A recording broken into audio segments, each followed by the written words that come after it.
Buka.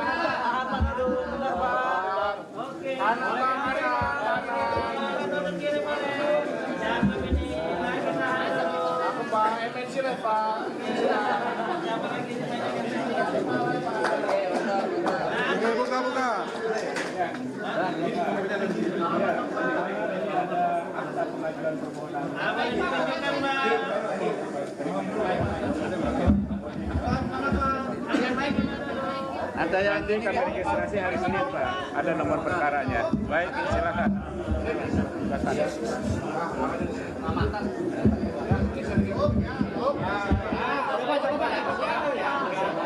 Pegang. Aku.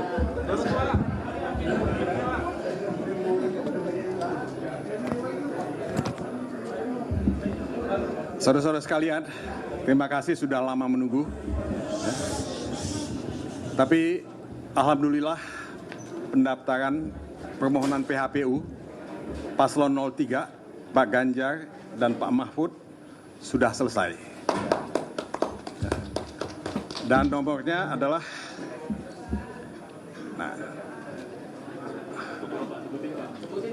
ya saya sebutkan ya, nggak sebutin nomornya. Nomornya adalah 02, ya. Kemudian Des 03 garis miring AP3 Des Pres, ya, garis miring PAN titik MK, kemudian garis miring 03 dan garis miring 2024. Jelas ya? Oke, makasih. Saudara-saudara sekalian, saya hanya ingin menyampaikan terima kasih kepada teman-teman di Mahkamah Konstitusi yang sudah menerima pendaftaran yang kami lakukan pada hari ini. Memang masih ada bukti-bukti yang belum ya kami ajukan, tapi malam ini insya Allah kita akan lengkapi bukti-bukti yang belum sempat ya kita binding ya, belum sempat kita bundel pada hari ini. Jadi insya Allah malam ini itu akan dilengkapi dan kita akan siap untuk bersidang ya pada jadwal yang ditentukan oleh MK. Nah, saudara-saudara, permohonan kami cukup tebal, ya, itu 151 halaman.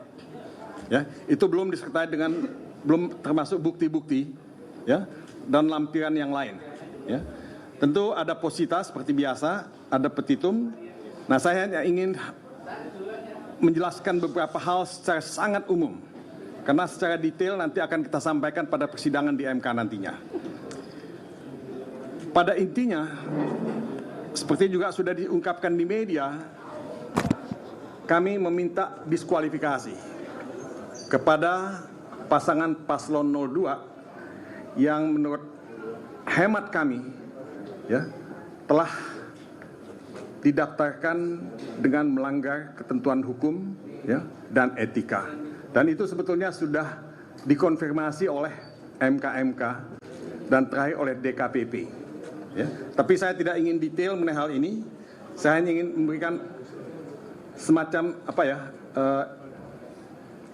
indikasi. Ya. Kemudian juga tentu karena ada diskualifikasi, kita juga memohon pemungutan suara ulang di seluruh TPS di Indonesia. Jadi bukan di satu tempat atau dua tempat, tapi di seluruh Indonesia. Dan tentu kami juga meminta kepada MK untuk membatalkan keputusan KPU yang kita sama-sama dengarkan beberapa hari yang lalu. Dan memerintahkan KPU untuk mengadminister, menyelenggarakan pemungutan suara ulang seperti yang kami minta. Nah, saudara-saudara, ini intinya yang kami minta. Tapi saya ingin mengajak teman-teman untuk melihat apa sih sebetulnya persoalan yang kita hadapi. Ya, karena menurut saya kita dalam satu momen ya yang sangat menentukan dalam kehidupan kita berbangsa dan bernegara ini.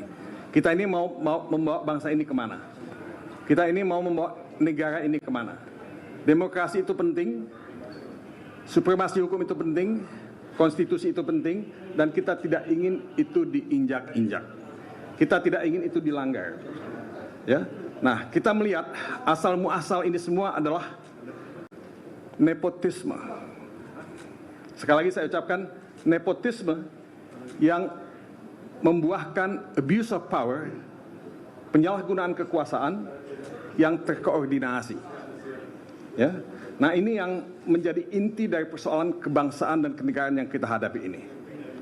Karena nepotisme itu melahirkan abuse of power yang punya ramifikasi, ya, yang begitu banyak. Nah, ramifikasinya apa? Yaitu putusan MK nomor 90, salah satu. Ya, itu ramifikasinya. Nah, Anda bisa lihat putusan MK-MK, putusan DKPP dan sebagainya. Nah, ramifikasinya yang lain apa? Intervensi kekuasaan. Kemudian politisasi bansos, itu ramifikasinya. Dan kriminalisasi kepala desa yang begitu banyak kita saksikan di banyak tempat. Kami ini ikut kampanye dan ikut berkali-kali ke daerah dan bertemu dengan kepala desa, bertemu dengan lurah, ya, bertemu dengan aktivis-aktivis, dan kita mendengarkan, merasakan begitu banyak, ya, kriminalisasi dan intimidasi yang dilakukan.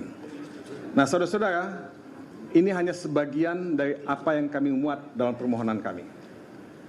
Masih ada lagi misalnya penyalahgunaan sistem IT KPU yang menurut kami sangat, ya, banyak, ya, diperbincangkan dan tidak bisa diterima sama sekali. Sirekap adalah salah satu contoh, dan kami sudah bertemu dengan banyak pihak yang mengatakan banyak sekali masalah dengan Sirekap, ya, dan penggelembungan suara itu bisa terjadi di sana.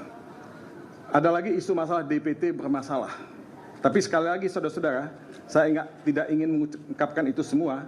Yang saya ingin katakan, bola itu ada di Mahkamah Konstitusi. Bola itu ada di Mahkamah Konstitusi, dan MK itu adalah guardian of the Constitution. Sebagai guardian of the Constitution, MK itu mesti melaksanakan konstitusi, MK itu mesti melaksanakan hukum, mesti menegakkan demokrasi. Dan MK diuji apakah dia akan bisa bertahan sebagai Mahkamah Konstitusi atau akan menjadi kepanjangan tangan kekuasaan. Ya. Nah, saya kira sih terpulang kepada MK untuk membuktikan dirinya di panggung sejarah Indonesia. Saudara-saudara, ini beberapa hal yang saya ingin sampaikan. Ya, tentu kalau saudara bicara mengenai tujuan kami, ya, tentu kami ingin memenangkan, ya, seperti pada Pilpres, ya, karena kami yakin kita punya dukungan pemilih yang cukup banyak. Saya tidak pernah percaya bahwa dukungan terhadap Ganjar dan Mahfud pada level seperti sekarang ini. Kalau saya mendengar denyut nadi antusiasme dari masyarakat yang kita datangi setiap saat di daerah. Tapi saya tidak ingin, ya, mengungkapkan, ya, banyak hal, karena buat saya, bagi mereka yang datang ikut kampanye, itu obvious mereka akan merasakan denyut nadi itu. Jadi ini yang akan kita bawa ke MK. Tapi sekali lagi persoalannya saudara-saudara, ini tidak semata-mata soal Ganjar dan Mahfud. This is not a matter of winning or losing. Winning is important, ya.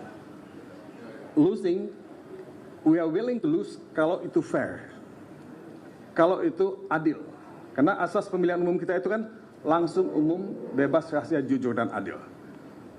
We don't want to lose kalau itu tidak adil dan tidak fair. Ya.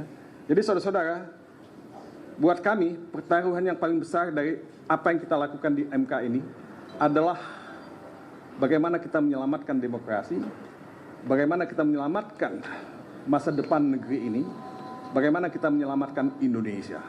Ini yang kita ingin lakukan. Karena semua kalian masih muda-muda, ya, kalian punya masa depan. Dan apakah kalian mau punya masa depan yang tidak demokratis? Menurut saya enggak. Apakah kalian mau punya masa depan yang tidak, ya, ada supremasi hukumnya? Juga tidak. Jadi tantangan kita bersama-sama adalah membangun Indonesia yang lebih baik buat anak cucu kita. Mungkin saya berhenti sampai di sini. Kita akan berjumpa di pengadilan. Tapi sebelum saya menerima tanya jawab dari Anda, mungkin ada yang lain yang ingin menyampaikan. Cukup pertama. Cukup. Pak, oke, kalau gitu kalau ada pertanyaan 1, 2, 3, ya.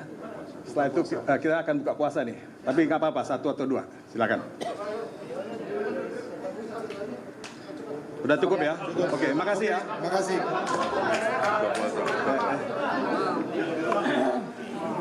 Bertanya.